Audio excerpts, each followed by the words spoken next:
যে সকালবেলা করে নিয়েছি ডিম সিদ্ধ আর পরোটা, সাথে হচ্ছে তরকারি। এখন সবাই মিলে আমরা খেতে বসে পড়েছি। কি মজা! কে খাবে ডিম সিদ্ধটা? কে খাবে? সবাই মিলে মিলে খেতে হয়।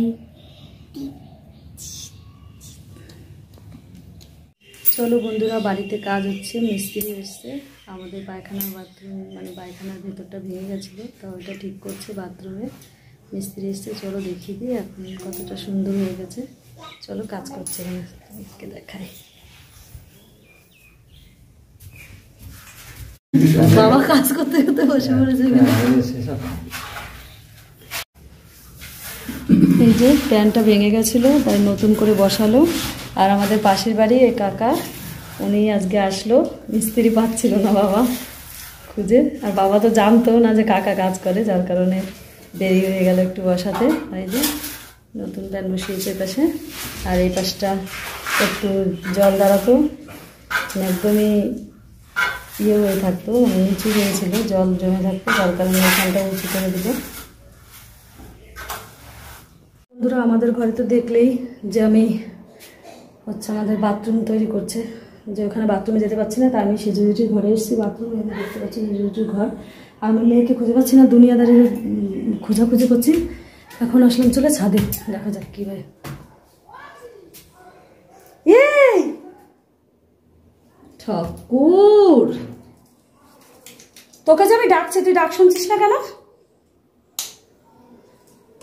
তুমি তো ভিডিও করবে আমাকে, তাই এই দেখো দেখো এখানে বসে বসে দুষ্টুমি করছে, আর আমি ওকে ডেকেই যাচ্ছি, ও কিন্তু ডাক কিছুতেই শুনছে না। চল, দাদান পিটাবে তোকে, চল চল চল চল চল চল, নাম, তুই আগে সিঁড়িতে নাম। না দিয়ে নামবো না, আমি বসবো। এই যে বন্ধুরা, মেয়ের বায়না মেটাতে রাস্তা দিয়ে যাচ্ছিল, ফুচকার গাড়ি নিয়ে আসলো ফুচকা, এখন খাবো।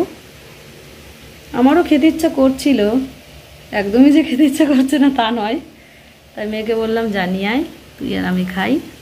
এই দেখো কত ফুচকা নিয়ে এসেছে, 40 টাকার ফুচকা। আর ওইদিকে একটা নিয়ে এসেছে সস ফুচকা। বন্ধুরা, এই দেখো দোকান থেকে ফুচকা নিয়ে এসেছি, এখন আমরা সবাই মিলে ফুচকা খাবো। ফুচকা, পানিপুরি, চলো খাই।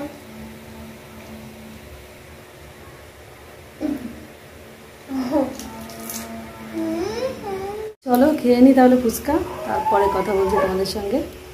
এই যে বন্ধুরা, একটু সন্ধ্যাবেলা চা মুড়ি করে নিয়েছি। আর এদিকে আমার মেয়ে দেখো চা বানাবো, কিছুতেই হবে না, ওনাকে 1 প্যাকেট দুধ ধুয়ে দিতে হবে, কেননা নাহলে হবে না। কেননা আজকে হচ্ছে ঘোষ দুধ দিতে আমাদেরকে ভুলে গেছে, আর আমরাও ভুলে গেছি দুধ আনতে, যার কারণে আজকে দুধ পাইনি। আমল দুধ নিয়ে এসছে, এরকম আমার মেয়ে বাটিতে করে আমল দুধ খাচ্ছে।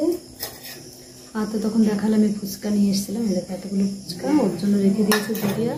রেখে আর চলো, আমি চা আর মুড়ি মাখিয়েছি বাবার জন্য, ওখানে আমার ছোট্ট মামা এসছে, সবাই খাওয়া দাওয়া করবে। চলো তাহলে দেখিয়ে দিই। এই যে এখানটা পেঁয়াজ লঙ্কা চানাচুর দিয়ে মুড়ি মাখিয়েছি। আর এই দুটো বাটি হচ্ছে একটা বাবার একটা মামার, আর এখানটায় করেছি 3 কাপ চা। চলো তাহলে খেয়ে নিই, পরে কথা বলছি। এই যে বন্ধুরা, রাতের খাওয়া দাওয়া করতে চলে এলাম। আর আমার ছোট্ট সোনামণিকে নিয়ে বসে পড়েছি, আর ওপাশে বাবাকে আর আমার বড় মেয়েকে খেতে দিয়েছি। চলো দেখিয়ে দিচ্ছি। এই যে বাবা, আমার বড় মেয়ে, আমার ছোট মেয়ে, 3 জনে 3টে ফোন দেখতে ব্যস্ত। চলো ভিডিওটা আজকের মতো এখানে শেষ করছি, ফিরে আসছি নেক্সট ব্লগ নিয়ে। ততক্ষণ দেখতে থাকো, সুস্থ থাকো, সকলে ভালো থেকো বন্ধুরা। টাটা, বিদায় নিয়ে নিচ্ছি, বাই।